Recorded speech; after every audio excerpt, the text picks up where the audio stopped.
Yield back. Thank you, Chairman. Gentleman yields back. I now recognize the gentleman from Louisiana, Mr. Higgins, for 5 minutes of questions. Thank you, Mr. Chairman. Mr. Peterson, according to your background, sir, you are our education specialist here. We're clearly facing a challenge in filling the roles that our nation needs in cybersecurity and the cyber tech performance realm. The workforce challenges across every industry are quite significant, including healthcare and manufacturing. I mean, we can't get enough welders, so it should be no surprise in a nation that is noted for its work ethic. If we can't get enough welders, we're probably going to have problems getting enough cyber workers. Are you familiar with the terms being called the disconnected youth or the disconnected generation?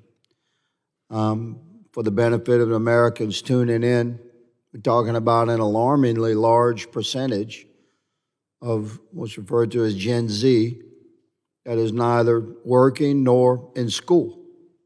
Traditionally, historically, that was a deal. As you became a young adult American, you went to work or you went to school. In some cases did both. So if this is the generation that's the demographic that we would seek to fill cyber positions from, and if that generation of Americans is not interested in working or going to school, how are we going to pull them into training? Do you have some insight into that? And then I have a follow-up question for you, sir. Thank you for the question. I am very familiar with that demographic, also known as opportunity youth. They're 18 to 25-year-olds who, as you said, either didn't complete their education or are currently unemployed. I think that is one of many populations that we consider underserved or underrepresented that we need to target and lift up. You know, this is not a problem that's solved just by getting rid of 4-year degrees. We need people with 2-year degrees, 4-year degrees, but we also need to address the needs of that population you described who need mentoring, they need opportunities. Registered apprenticeships, as we've already talked about, may be a great foot in the door for them to get some workplace experience and have a job opportunity. But that is a very much critical population, not only for cybersecurity, but for other skilled trades that we need across the country to make sure we're helping to support those individuals. So with your background in education and your position with the National Initiative for Cybersecurity Education, what would you recommend to Congress, sir, and to this committee? How could the legislative branch use Article 1 authorities to work with our sovereign states and our educational institutions at every level, certificate and collegiate level, educational opportunities for this generation of Americans that we're going to have to rely upon to get engaged in the cyber workforce? What would you recommend?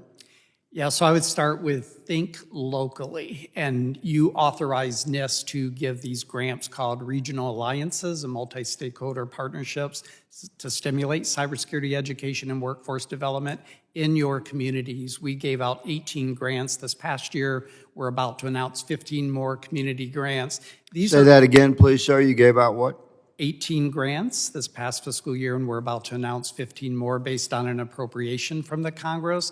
But this really brings local communities together, local schools, local community colleges, universities, training organizations, nonprofits, economic development organizations, even individuals like yourself, to make sure you're addressing the needs of local employers in your locality or region. So a lot of what we're talking about is at the national level, which is great resources, but where the rubber really meets the road is in your districts, in your communities. And that grant program, much like the ecosystem work that's described in the National Cyber Workforce and Education Strategy, is about strengthening local ecosystems. Thank you, sir, for your very insightful answer. I concur, Mr. Chairman. We have to work at the sovereign state and local level within the states to address the cyber workforce challenge. Thank you, sir. Gentleman yields back. I now recognize the gentleman from Maryland, Mr. Ivey, for